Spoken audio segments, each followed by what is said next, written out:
Boot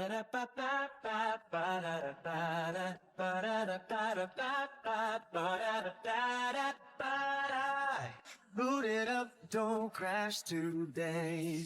Wi-Fi's moody, that's okay. Coffee's loading, brain's still light.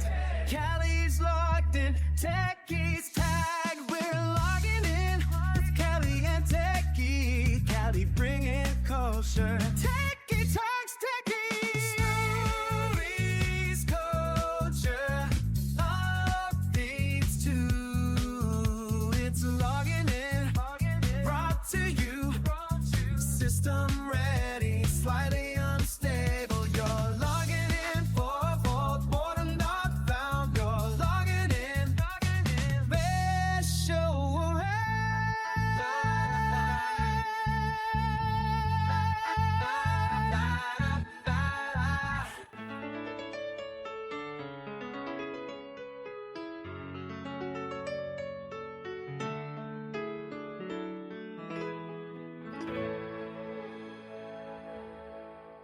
Okay, logging in, another episode. Sorry we weren't able to get the episode out for last week because I've been just dealing with every complication you can imagine on Earth because the universe decided to make it that way. Oh, Kali, Yeah, sometimes it's like that. Yeah, you there? You there? I am here. I am definitely logged in, and as Yeah. plugged in and as logged in as we attempt to be, sometimes it just doesn't work out. No, Things no. happen. So In this case, like I'm gonna need your help lots of logging things me happen, in. huh? I mean, the only thing Yeah. I'm aware of is like Eurovision, and I don't even know if you know anything about Eurovision. So that's pretty much how far I am. No, right now. I don't know. I don't know the latest with Eurovision. Okay, so I've been on the other side of the news. yeah, so Eurovision, it's a contest that takes place in Europe with European countries, and yet somehow Australia is included. I don't know how that's part of Europe, but it is. And so anyway, essentially what's interesting is that last year Israel did really well. They got second place. And this year Israel did really well and they got second place. And apparently everybody seems to be very upset because the jury, which is the expert jury, always goes and gives Israel really poor ratings. And then the general public goes and it's like, no, the song's actually really good. And the whole thing's supposed to be united by music. So it's not even supposed to be political. And so essentially, yeah, so for 2 times in a row now, Israel has gotten second place in Eurovision. And they're probably, from what I hear, they're very glad they didn't get first place because then they would have had to host. And with all the trouble that's happening in the country right now, probably not a good time to host Eurovision next year. Just saying. Yeah. No, I didn't hear about that. Interesting. Oh yeah. But the funniest part is that the one of the artists that actually supported the Israeli artist and was okay with it ended up winning the whole thing. Which is just yeah. So it's like it was Bulgaria was in first place and Israel was in second place.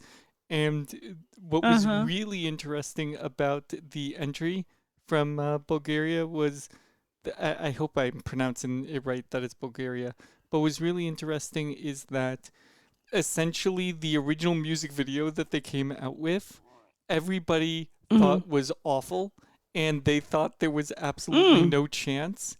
And yet they happened to hire a very, very important choreographer in the industry of Eurovision, or at least in the dancing world. And so as a result, they were able to take what was a mess of a song and actually make it something that's award-winning. Wow. Which goes to show you that live stage presentations can take something really messy. Makes the difference. Yeah, exactly. And speaking of messy... Well, the same thing applies to... Yeah, go ahead. Go ahead. Same thing applies to... I was just going to say the same thing applies to music videos. I mean, I don't know how many times. I mean, they still do videos like on stream and I guess on television. I don't know, but I know they do them on stream though, like Vivo and YouTube, of course. But uh, uh, the same things. Like I could sort of like a song, then you see the video and it's like, whoa. Okay, I really like the song now because something about the visual effect that hits a different emotion and a different type of I don't know, a different side of the brain. I have no idea, but the visual makes it so much more appealing. The song, actually, and so then you're listening to the song, and then you're listening to it now with the after effects of having seen the video, and so now it Yep. makes a difference. Well, it's really amusing because people are saying that there's a 4-phase step to the winning song where essentially the first time you hear it and see the music video, you're immediately saying to yourself of this is awful. This will never win. This is a waste of time. How could they even do this? And then you go and you see the first live performance and you're like, wait a second, this is interesting. And then the third time you start like finding yourself humming the song. And then the fourth phase is when you're in full on dance mode and you are fully into it. Like that song comes on and you're going nuts and jumping. And they said that is the evolution of exactly what happened with this particular artist. Is that those 4 phases. That's interesting. Yeah. Yep, they had to put a visual on it, and that's what got it. Well, they had to perform it live. Whatever brings it full circle. Exactly. Yeah, whatever brings it full circle, and whatever it brought in that win. Exactly. It brought in the win. So speaking of messes, let's keep the show rolling so that people have things going on. So it's like I'm with everybody else. Tell me what's going on in the news because I've got no computer in front of me. I've got nothing in front of me. You're running things. Well, I don't know. Some people may consider this a mess, some people not, but let's see. So the U.S. Postal Service quietly proposed a rule change that could make mailing handguns legal for the first time in decades. And people on both sides of the gun debate immediately immediately had something to say about it. Right now, federal law blocks handguns from being shipped through the mail unless it's between licensed dealers and government agencies.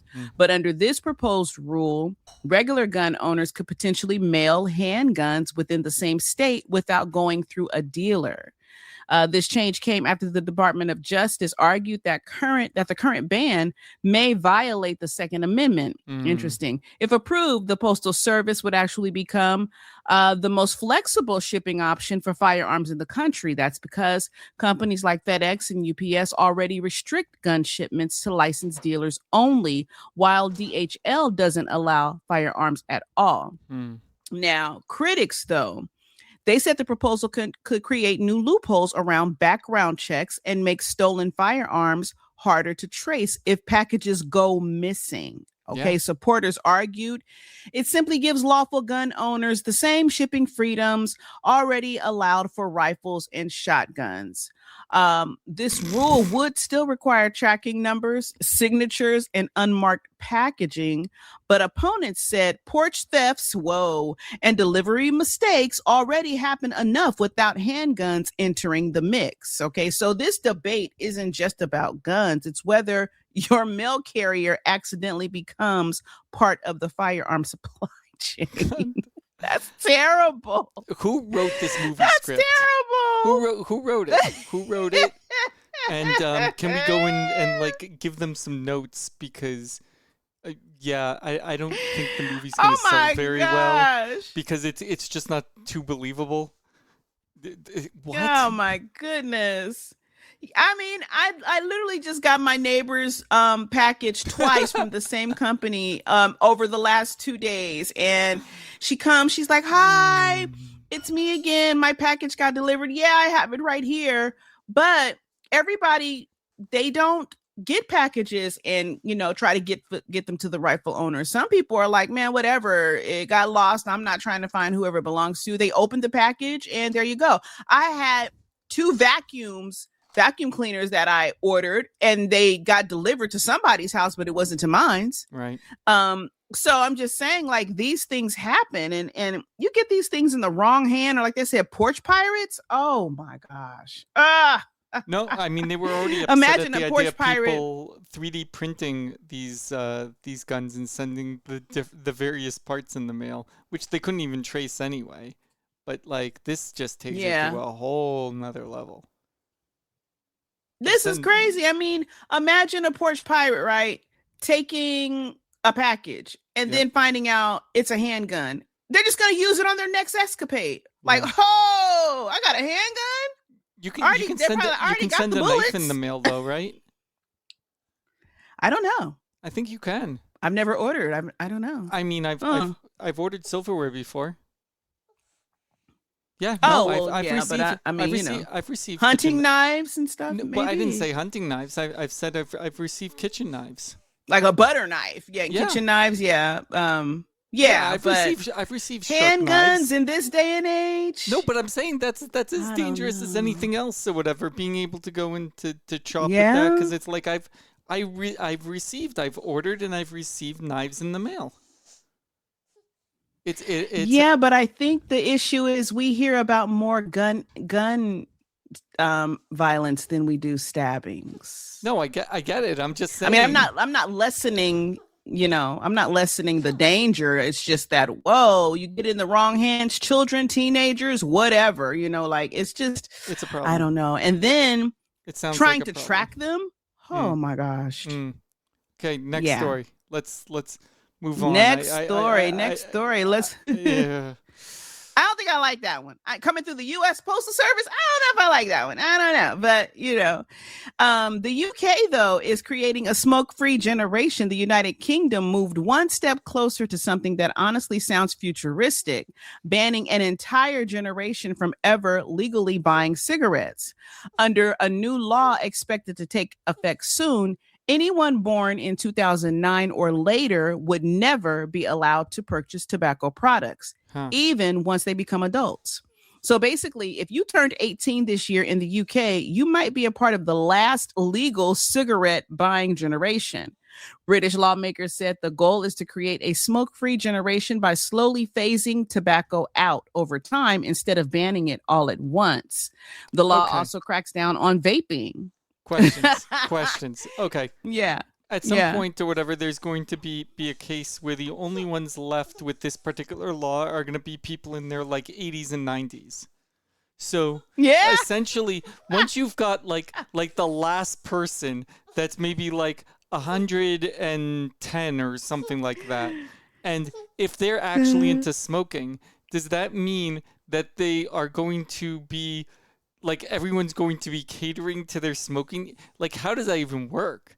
It's like, only John Sampson of Smithfield is allowed to engage in cigarettes. Look, because what year was he born? Because of the year he was born in and his current age. I mean, and then it says the officials, they're calling it one of the biggest public health interventions in decades, arguing it could reduce long-term disease, healthcare costs, and addiction rates. Yeah.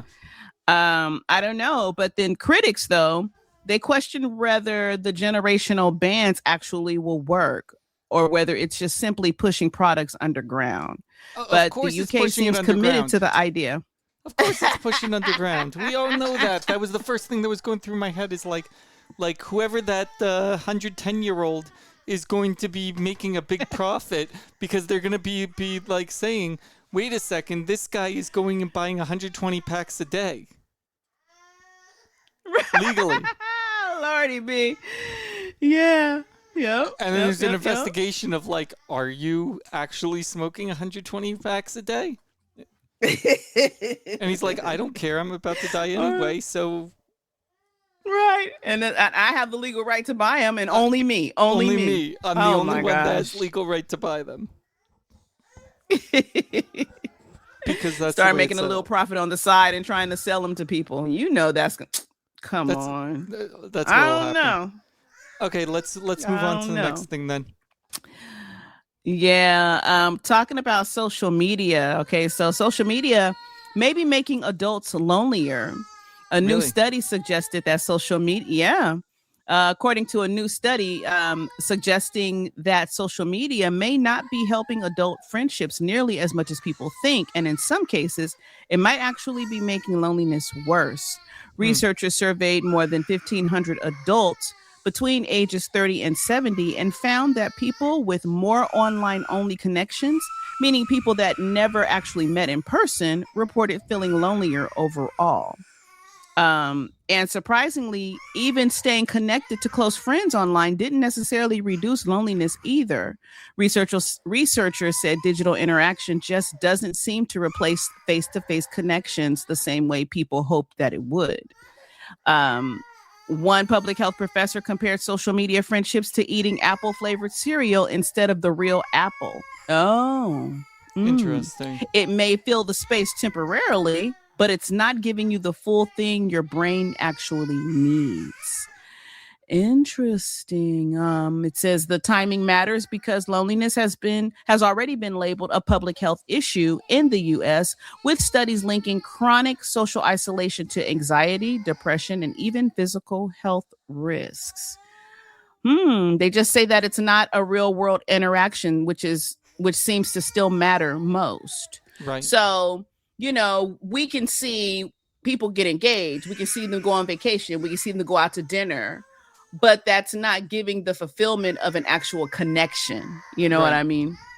And they're saying things like that can actually lead to a person feeling more isolated and lonely. That's interesting because the whole purpose of social media, or if we talk about Facebook or whatever, when it first came out, and I guess these other platforms can be included as well, it was for the purpose of connection. It was for the purpose of people moving on with their lives, adulting, moving out, moving away, whatever, but we can still be connected.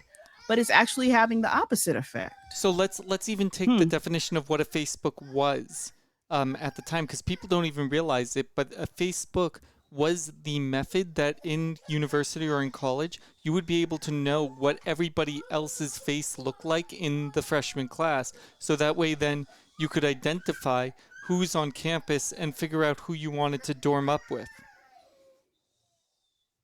Like, that was the whole idea. No, I knew that I thought it was for when the college, when the students kind of like graduated and before they went on their own way. Oh, so it wasn't for that, to keep the connection going.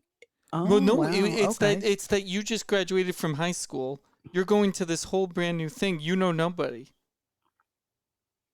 It's like a phone book. Yeah. Say that again. Your reception went out. I said it's like a phone book. Can you like hear me? a phone book? Yes. Oh, okay. Okay. Interesting. Do you understand? I didn't know that. Well, because again, nobody ever talks about that. So essentially, that's the one thing to understand, is that the original Facebook, like, which is a non-digital, it's an actual book. That's the thing. Right. Like, I consider Facebook, for me, is really like just like a photo album. Like, if I want to upload something, I'm just uploading it to my digital photo album. I'm not even like fully interacting with anybody on Facebook. I just look at it as my own little personal photo album, and whatever I want to upload and post is whatever I want to upload and post. But I don't even really spend time interacting like that. If I go on, it might be a birthday wish, or somebody may send me a link and say, hey, check out this story. And if I'm on and I see something when I go on, I interact, but that's it. I'm never scrolling up and down the timeline and let me see what this, I don't even do that. I get on and get off. It's very, so here, let me make this really clear. The original Facebooks were a book that contained people's faces along with student names, photos, basic biographical details, and it would help them get to understand their classmates and navigate campus. And it would typically be given to them during orientation. Wow. Totally didn't know that. Right. So Totally didn't know So that. that's why all the college kids, when they saw this digital version of a Facebook that was a Facebook not just for your campus, but for other campuses as well, people got Mm-hmm. it because they knew what a Facebook was. I don't think they give out Facebooks anymore on college campuses. I don't know. I don't know what universities do, but that's what they did Yeah. because it was the only way for Interesting. connection to take place between everybody.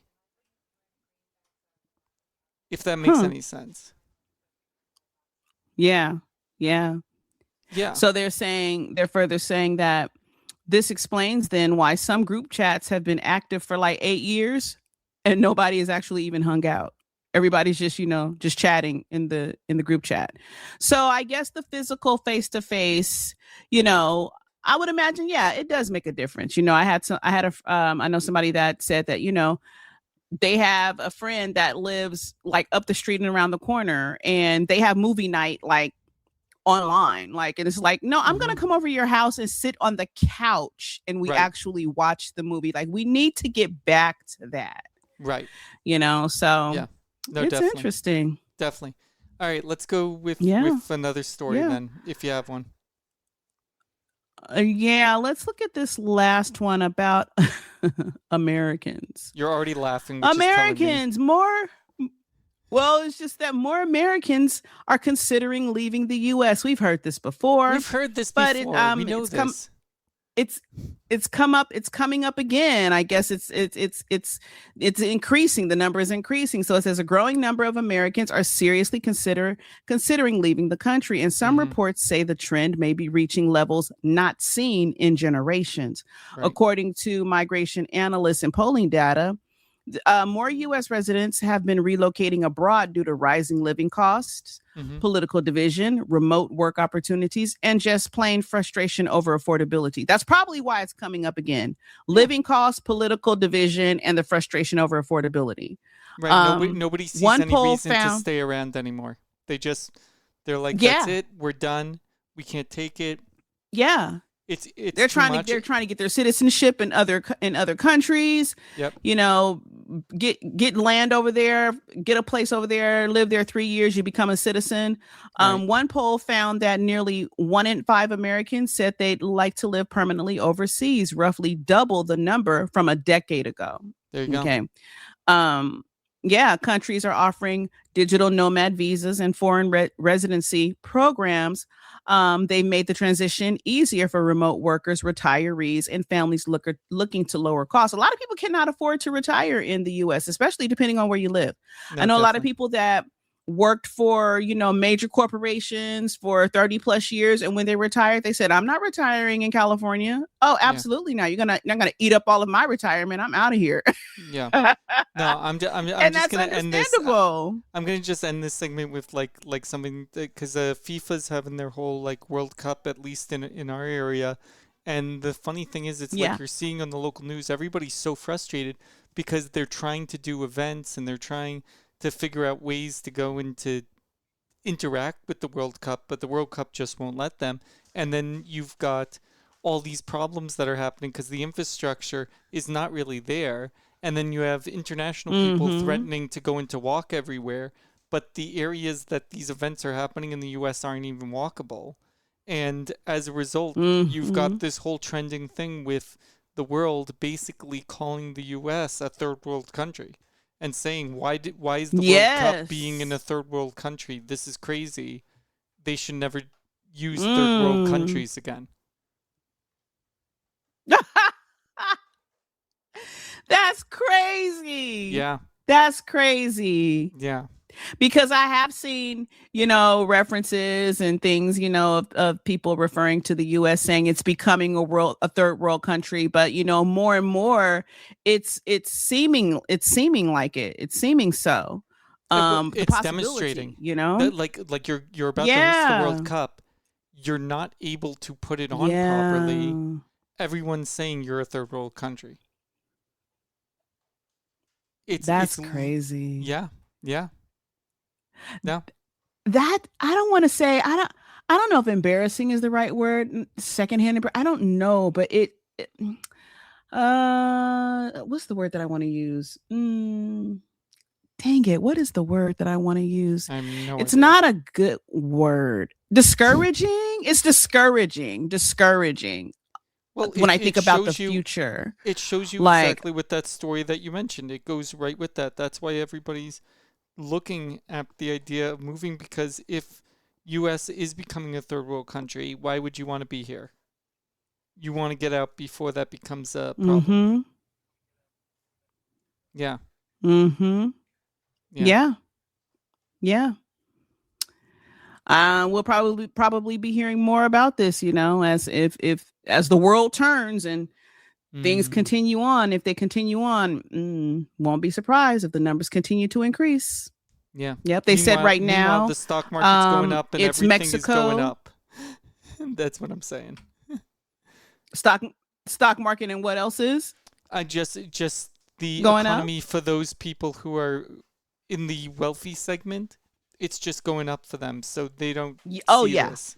oh yeah, oh no, no. And experts said that people leaving aren't just wealthy travelers or retirees. More middle class Americans are exploring options abroad, like in places like Mexico, Portugal, and parts of Southeast Asia. Exactly. Well, All right.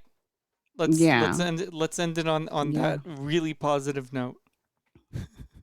Oh, that's so bad. Yeah, let's end it right there. All Yeah, right. yeah. All So right. people are leaving, people are more lonely, smoking a smoke-free generation, and Yep. handguns being shipped through the mail. All right.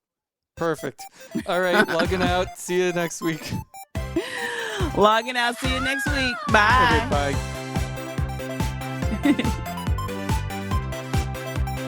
Hi, boot it up, don't crash today.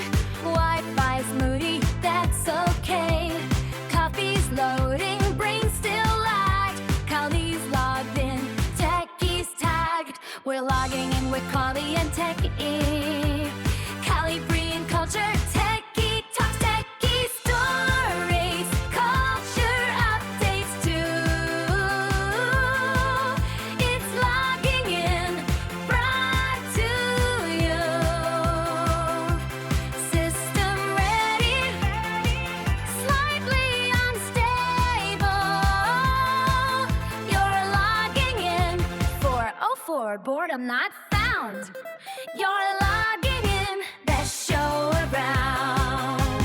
Oh, boot it up, don't crash today.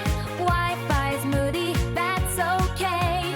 Coffee's loading, brain still lagged. Kali's logged in, Techie's tagged. We're logging in with Kali and Techie. Kali bringing culture, Techie talks, Techie stories, culture updates too.